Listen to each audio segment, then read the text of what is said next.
Hello everyone. Today we'll discuss how to solve questions of head-on collisions. ठीक है, head on collisions के question को solve करने के लिए हमारे पास कौन से टूल्स एंड टेक्निक्स हैं, इस पर हम बात करेंगे. तो आइए करते हैं हेड ऑन कोलिजन्स. ठीक है,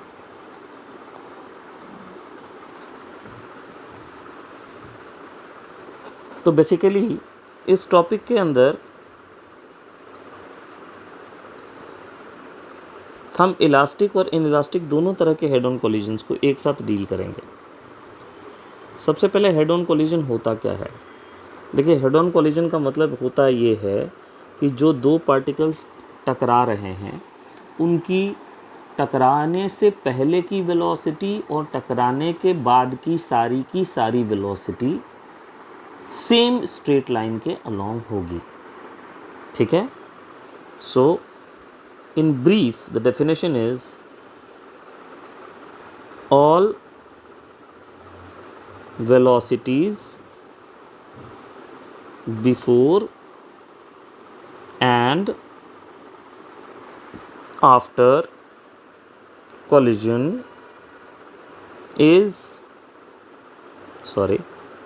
are along the same line. सारी वेलोसिटी सेम लाइन के अलोंग होगी. जैसे कि हम यहाँ दो कोलाइडिंग ऑब्जेक्ट्स को बना के दिखा रहे हैं.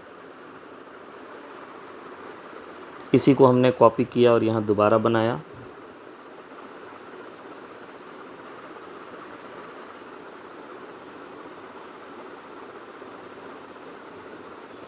अब हमने दो बार क्यों बनाया भाई.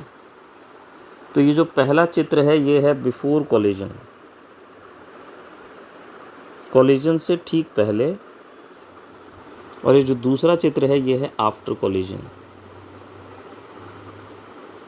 कोलिजन के ठीक बाद. ये इनकी वेलोसिटीज़ हैं.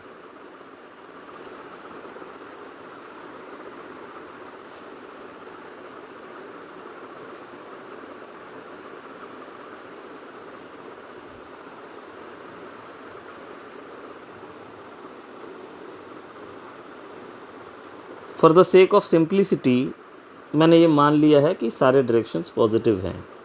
बट अगर क्वेश्चन में आपको वेलोसिटी का डायरेक्शन रिवर्स डायरेक्शन में दिखता है तो आप फिर वहाँ नेगेटिव साइन लगाएंगे. Sign convention is important. So I am taking masses as m1 and m2 and I am taking velocities as u1 and u2 before the collision, and after the collision it is v1 and v2. So what are the tools we are having basically? One more thing, if it is an inelastic collision there must be some coefficient of restitution,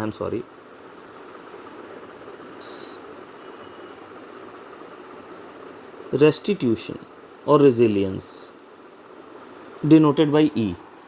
अगर ये एक inelastic collision है, जो कि हम inelastic ही लेकर करेंगे, special cases के थ्रू फिर हम इसको इलास्टिक और परफेक्टली इनइलास्टिक कोलिजन के केसेस हम डिराइव करेंगे. बट टू बिगिन विथ हम इसको एक इनइलास्टिक कोलिजन लेके चलेंगे जिसकी कोफिशिएंट ऑफ रेस्टिट्यूशन हमें ई दी हुई है. ठीक है, सो कोफिशिएंट ऑफ रेस्टिट्यूशन का मतलब होता क्या है. बेसिकली कोफिशिएंट ऑफ रेस्टिट्यूशन का मतलब होता है कि ये relative velocity of separation after the collision है.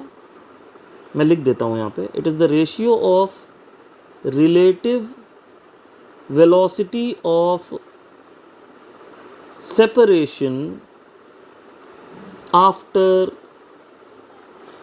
Collision to relative velocity of approach before collision.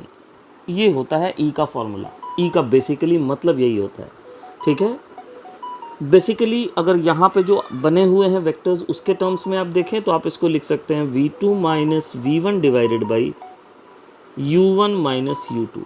अब आप ये पूछ सकते हैं कि सर ऊपर में v2 माइनस v1 क्यों लिखा है और नीचे में u1 माइनस u2 क्यों लिखा है? इसलिए लिखा है क्योंकि रिलेटिव वेलोसिटी ऑफ जो सेपरेशन होगा उसमें s बढ़ेगा, डिस्टेंस बढ़ेगा, सो ds/dt उसका पॉजिटिव होना चाहिए, और रिलेटिव वेलोसिटी ऑफ अप्रोच में दोनों के बीच की डिस्टेंस घट रही होगी तो उसका ds/dt नेगेटिव होना चाहिए। सो बेसिकली हमने लिखा यहाँ भी u2 माइनस u1 है, बट हमने यहाँ नेगेटिव साइन अप्लाई कर दिया, तो सॉल्व करने के बाद ये क्या बन गया बताइए? It becomes v2 minus v1 divided by u1 minus u2। और इस बात को आप अच्छे से समझ लें कि कोफिशिएंट ऑफ रेस्टिट्यूशन कभी भी नेगेटिव नहीं होता, 0 और 1 के बीच में होता है ये, ठीक है।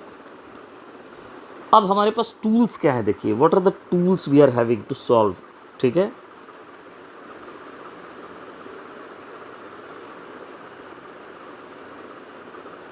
टूल्स फॉर सॉल्विंग, देखिए सबसे पहला टूल जो है वो किसी भी कोलिजन के अंदर होता है, कंजर्वेशन ऑफ लीनियर मोमेंटम।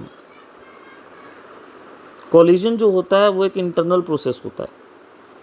इन दोनों पार्टिकल्स को, जो कोलाइडिंग पार्टिकल्स है, इनको मिला के अगर एक सिस्टम मान ले तो बेसिकली यहाँ पे केवल इंटरनल फोर्सेस एक्ट कर रहे हैं।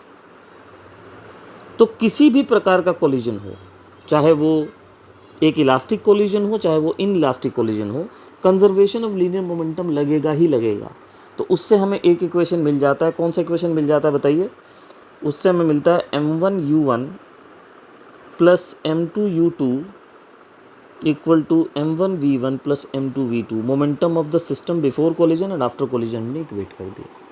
एक इक्वेशन हमें ये मिल जाता है, this is our equation number 1। जो दूसरी चीज़ हम यूज़ कर सकते हैं वो ऑब्वियसली ये जो हमने कोफिशिएंट ऑफ रेस्टिट्यूशन डेवलप किया, हम इसी को यूज़ कर सकते हैं। ये डेफिनेशन था और इसी को हम इक्वेशन के मोड में यूज़ कर लेंगे, तो हमारा सेकंड इक्वेशन यही हो जाएगा, E equal to v2 minus v1 by u1 minus u2। अब देखिए आपके अननोन क्या हैं, तो सेकंड इक्वेशन हमें लिखने की ज़रूरत है ही नहीं वैसे तो। सेकंड इक्वेशन हमारा कोफिशिएंट ऑफ रेस्टिट्यूशन का हो गया, ठीक है। अब हमारे अननोन क्या हैं इसमें आप समझिए। Are unknown are v1 v2 वाई। जनरली हमें यही बोला जाता है कि भाई कोलिजन के बाद की वेलोसिटी आप निकाल के दिखाओ। तो हमारे अननोन क्या हैं? हमारे अननोन हैं v1 v2, ये हमारे अननोन हैं। यहाँ भी देखिए हमारे अननोन हैं v1 और v2, यही दोनों में निकालने हैं। तो आपके पास दो लीनियर इक्वेशंस हैं और इन दो लीनियर इक्वेशंस को आपको सॉल्व करके आपको दो अननोन्स की वैल्यू निकालनी है, and those unknowns are v1 and v2। Correct? कैसे करेंगे ये, कैसे करेंगे ये आप खुद देख लीजिएगा। लीनियर इक्वेशंस आप सॉल्व कर सकते हैं। तो इन दोनों इक्वेशन को आपको सॉल्व करना है। कौन से इक्वेशन को सॉल्व करना है? Equation of conservation of linear momentum, जो पहला इक्वेशन बताया था ये वाला, और दूसरा कोफिशिएंट ऑफ रेस्टिट्यूशन वाला। इन दो इक्वेशंस को आपको सॉल्व करना है। जो इससे आंसर मिलेगा वो मैं आपको बता रहा हूँ, दैट इज़ द टूल। आपको v1 और v2 का एक्सप्रेशन मिलेगा। v1 का एक्सप्रेशन मिलेगा m1 minus em2 divided by m1 plus m2 whole multiplied with u1 plus 1 plus e into m2 u2 divided by m1 plus m2। ये आपको v1 का formula यहाँ से मिलेगा, ये आपको याद कर लेना है, ठीक है। और यहीं से आपको मिलेगा v2 का फॉर्मूला। जब आप ये दोनों लीनियर इक्वेशन सॉल्व करेंगे तो v2 का फॉर्मूला आपको क्या मिलेगा? v2 का फॉर्मूला देखिए, कुछ नहीं करना। अगर आपको v1 वाला याद है तो v2 वाला याद करने की ज़रूरत नहीं है आपको बस 1 जहाँ लिखा हुआ 2 लिख दीजिए, और जहाँ 2 सफिक्स लिखा हुआ 1 लिख दीजिए, बस इतना ही करना है।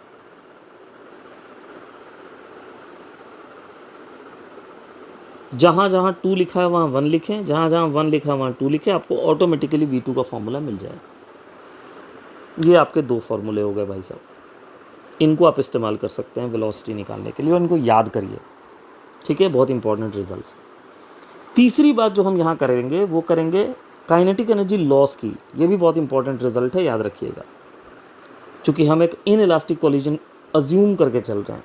सो what is our kinetic energy loss? Loss in kinetic energy,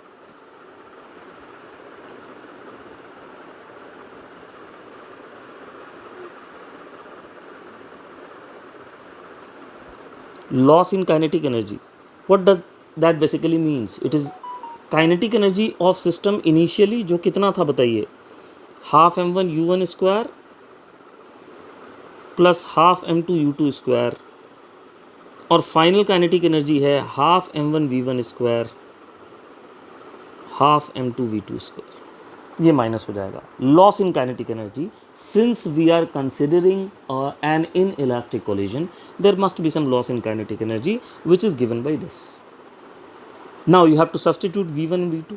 तो v1 v2 के जो बड़े बड़े फॉर्मूले अगर यहाँ आप जिसको डालें और कैलकुलेट करें तो इसका भी एक फॉर्मूला आता है, और वो फॉर्मूला आता है बेसिकली काइनेटिक एनर्जी लॉस्ट का सॉल्व करने के बाद ये आ जाएगा half m1 m2 divided by m1 plus m2 into 1 minus E square into relative initial velocity का स्क्वायर, यानी u1 माइनस u2 का होल स्क्वायर.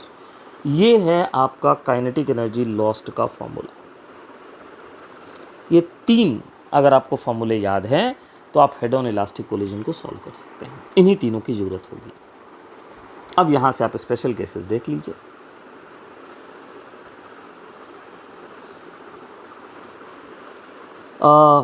स्पेशल केसेस की बात करें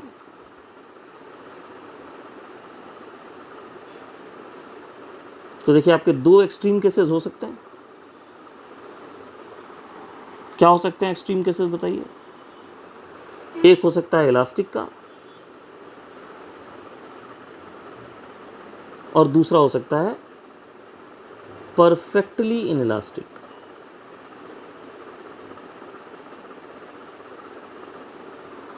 ठीक है, एक हो सकता है इलास्टिक का और दूसरा हो सकता है परफेक्टली इनइलास्टिक. इलास्टिक के केस में E की वैल्यू हो जाएगी 1. E की वैल्यू हो जाएगी 1. तो इन्हीं फॉर्मूले में बस E को 1 डाल दीजिए. बताइए E को 1 डालिएगा तो आपका V1 का फॉर्मूला क्या आ जाएगा. V1 का फॉर्मूला आ जाएगा m1 minus m2 multiplied to u1 plus 2m2 multiplied to u2 whole divided by I suppose m1 plus m2. Is it correct? And what about V2? Tell me. V2 is m2 minus m1 whole into u2 plus 2 m1 u1 whole divided by m2 plus m1. That's it. ठीक. और इसमें किसी भी तरह का kinetic energy का loss नहीं होगा. आप E को 1 पुट करके देख लीजिए. जबकि परफेक्टली इनलास्टिक के केस में जब आप सब्सटीट्यूट करेंगे तो वहाँ आप सब्सटीट्यूट करेंगे E की वैल्यू 0. परफेक्टली इनलास्टिक के केस में E की वैल्यू कितनी होती है, 0 होती है. ठीक है, तो उस केस में आपका V1 और V2 दोनों का वैल्यू सेम आ जाएगा. V1 V2 दोनों की वैल्यू सेम आएगी. And what is that velocity, आप पुट करके देख लीजिए.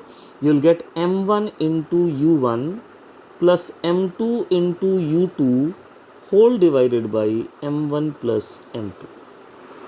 ये है भाई साहब आपका फॉर्मूला परफेक्टली इनलास्टिक कोलिजन में और इलास्टिक कोलिजन के अंदर. हाँ, इसमें काइनेटिक एनर्जी लॉस आएगा और इसका काइनेटिक एनर्जी का लॉस जो है वो आप निकाल सकते हैं. आप E को 0 डाल दीजिएगा. Half m1 m2 by m1 plus m2 into u1 minus u2 का होल स्क्वायर. आपको मैं बता दूं कि ये जो टर्म होता है ये वाला m1 m2 by m1 plus m2, इसको हम लोग रिड्यूस्ड मास भी कहते हैं. इसको हम म्यू से दिखलाते हैं. तो जो काइनेटिक एनर्जी लॉस्ट का हमारा फॉर्मूला था उसको हम half into reduced mass into 1 minus E square into you relative square भी लिख सकते हैं. So basically perfectly elastic collision के अंदर जो काइनेटिक एनर्जी लॉस्ट का रिजल्ट होगा वो होगा half reduced mass into you relative का स्क्वायर. तो देखिए एक पेज में आपको हेड ऑन इलास्टिक कोलिजन के हेड ऑन कोलिजन के B it elastic, in elastic, perfectly elastic इसके लिए जो भी टूल्स यूज़ होते हैं वो पूरा का पूरा एक पेज में दिख रहा है। ठीक है, आप चाहें तो इसको अलग अलग याद रखें, आप चाहें तो केवल इन इलास्टिक याद रखें और उसमें ई की वैल्यू सब्स्टिट्यूट करते जाएं। बेटर यही होगा कि आप इन इलास्टिक वाला याद रखिए और उसमें ई की वैल्यू सब्स्टिट्यूट करती जाइए। जब इलास्टिक का केस होगा तो ई को 1 ले लीजिए, जब इन इलास्टिक का केस होगा, परफेक्टली इन इलास्टिक का केस होगा, तो वहाँ पे आप ई को ले लीजिए 0। So this is the summary of head-on collision. Thank you so much.